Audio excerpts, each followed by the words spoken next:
वफाकी वज़ीर ख़जाना ने मुल्क की तरक्की और खुशहाली के लिए सरकारी इदारों की निजकारी नागुज़ीर करार दे दी। माशी इस्तेहकाम के लिए टैक्स छूट कम करना होगी। हर शहरी और हर सेक्टर को टैक्स नेट में लाना होगा। रिटेलर्स पर जुलाई से टैक्स आयद हो जाएगा। मोहम्मद औरंगजेब का वफाकी सतह पर अखराजात कम करने का भी ऐलान।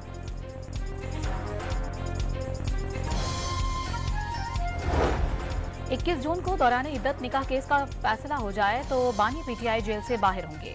Chairman PTI barrister Gohar Khan का दावा, बावर करवाया कि अदलिया पर भरपूर एतमाद है और एहतराम भी करते हैं। केसेस पर जल्द से जल्द फैसले होने चाहिए। तमाम मुकदमात बोगस और सियासी बुनियादों पर कायम किए गए। सोशल मीडिया पर पैगाम। वज़ीर आला पंजाब मरियम नवाज और हस्पानवी सफीर की मुलाकात। स्पेन और पंजाब हुकूमत के दरमियान मुख्तलिफ शोबों में ताउन बढ़ाने पर गौर। स्पेन की ताजिर बरादरी को टेक्सटाइल, फूड प्रोसेसिंग, ज़राअत और लाइव स्टॉक में सरमायाकारी की दावत दी।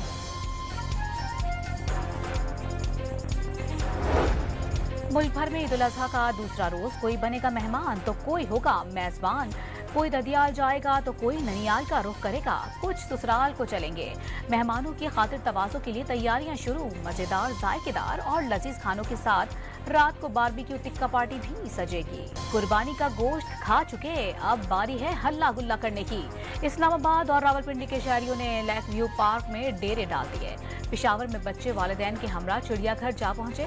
कोयटा में तफरीही मेलों की रौनकें बढ़ गईं। गुजरांवाला में शहरियों ने बच्चों के साथ जॉयलैंड का रुख कर लिया। मुल्क भर में ईद उल अज़हा के दूसरे रोज भी सुन्नत इब्राहिमी की अदायगी जारी। इस्लामाबाद और लाहौर में सफाई सुथराई के बेहतरीन इंतजामात।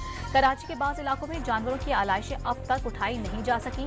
ताफुन से शहरियों का गुजरना मुश्किल हो गया। पेशावर के मुख्तलिफ इलाकों में ईद के दूसरे रोज बिजली की गैर एलानिया लोड शेडिंग। फ्रिज में रखा गोश्त खराब होने पर शहरियों ने सर पकड़ लिए। मर्दान में भी शहरी सरापा एहतजाज। लाहौर में LDA क्वार्टर्स पीटर गुल कॉलोनी में गुज़िश्ता रोज से खराब ट्रांसफार्मर्स ठीक ना करने पर शहरियों का एहतजाज। मुजाहिरीन ने लेस्को ऑफिस के सामने खंबे रखकर सड़क ब्लॉक कर दी। फ्रिज में रखा कुर्बानी का गोश्त खराब हो रहा है, मुजाहिरीन की दुहाइयां। बेज़ुबान जानवर पर जुल्म का एक और वाकया सामने आ गया। रावलपिंडी के इलाके रावात में जमीन के तनाजे पर गधे के दोनों कान काट डाले गए। मुकदमा दर्ज। रहीम यार खान के इलाके फैजाबाद के करीब 2 बच्चे शादाब नहर में गिरकर जल बसे। लहिया में जबखड़ सिपर के मकाम पर दरिया सिंध में नहाते हुए भाई और 2 बहनें डूब गईं। भाई को बचा लिया गया, बहनों की तलाश जारी। जहलुम और गिरदोनवाह में तेज हवाओं और गरज चमक के साथ बादल बरस पड़े। इस्लामाबाद में सुबह सवेरे हल्की फुहार से मौसम खुशगवार। शहरियों के चेहरे खिल उठे। कराची में भी सुबह से मौसम अबरालूद। और कौमी टीम T20 वर्ल्ड कप में बदतरीन कारकर्दगी के बाद अमेरिका से वापस रवाना। खिलाड़ी कल सुबह बरास्ता दुबई पाकिस्तान पहुंचेंगे। कप्तान बाबर आजम, शादाब खान समेत 4 खिलाड़ी अमेरिका में कुछ रोज मजीद कयाम करेंगे।